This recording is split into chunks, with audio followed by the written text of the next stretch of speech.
Is this a family film worth seeing? Yan ang pag-uusapan natin in this movie review of Trolls Band Together.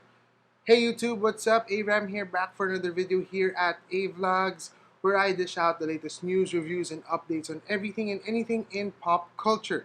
So let's dive in, because a couple of my friends have been asking me, is this worthwhile to take their kids for a date and whatnot? Now, let me start things off with the animation style. I actually like, as a whole, what Trolls offers. It's different in the sense that it does feel a bit childlike or a bit kiddie because it is an animation film, to be honest. But then it also has elements na medyo talaga pambata siya.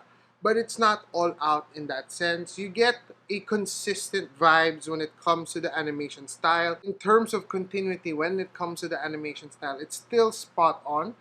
I love that there were little things that they added for this film that kept it alive and vibrant and fresh, so that you don't actually get that bored with the animation style. It also felt a bit different this time around. It kind of felt like there were elements of Ruby Gillman here for some reason.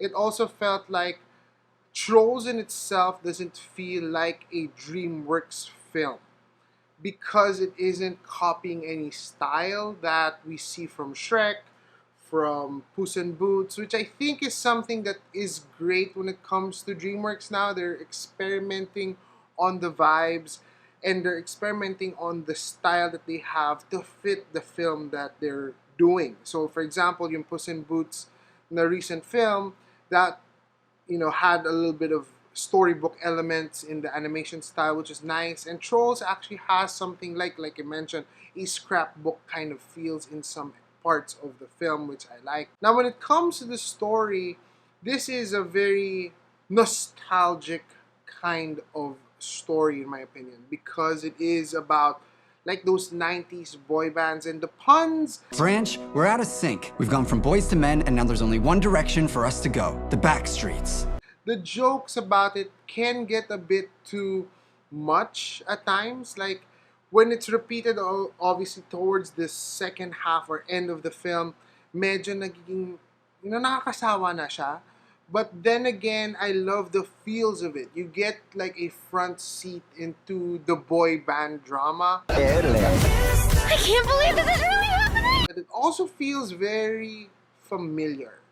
You feel like you're watching Turning Red at certain moments. But at the heart and core of this movie is a story about family. But it feels like a direct teaching moment. It's not symbolically rich as, let's say, Encanto and Turning Red. Touches more on the dynamics of brothers and sisters. And you get to see different characters. You see the different, in a way, trauma that they experience, depending kung sino yung panganay, siya yung boss, siya yung leader, yung bunso, na hindi masyado pinapansin or whatnot, yung middle child syndrome and all of these things. You kind of see it here, but I felt like it's a bit rushed at certain moments when it comes to the resolution, when it comes to fixing things in terms of what they go through. It felt a bit too quick, like, okay na kami, we're gonna dance, we're gonna sing. This addresses family issues, family problems. You get to see that all across the board through different characters, which is nice. So it's like you're journeying through even the antagonists. Again, there's a continuity vibes here. I love that there's all the more here, because I felt like there's a huge jump from the first film. The second wasn't admittedly my favorite. This one goes back to the first, which I like. You get that king and yung parang maid that became his fiance and stuff like that. You see them again here, and you have their own story as well. So continuity-wise, this is the best so far, as it goes back to the first film. You get this different side in terms of the characterization. It's different. It's a different feels, but at the same time, you see the continuity all the more. The music this time around, it's very enjoyable still.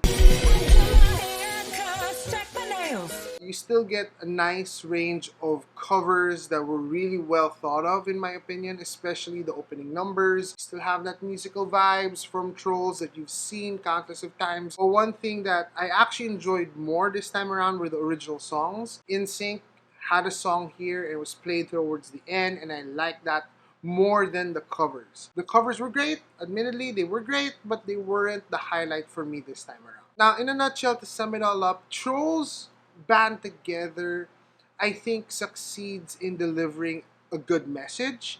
Yes, it's direct, it's a bit in your face at times, it's a bit fast in terms of the pacing and the resolution of it all. But all things considered, even when it comes to the music, it's something that's in a way consistent. It may not be the best, but it is way better than the second movie. It goes back on track into delivering something a bit more meaningful. As a whole, it's a film that you will enjoy as a family. That's why I give this film a score of 7 out of 10. It's still a fun ride nonetheless. What are your thoughts about Trolls? Have you seen it? Leave me a comment down below. As always, don't forget to make every day into an adventure. God bless, guys, and peace.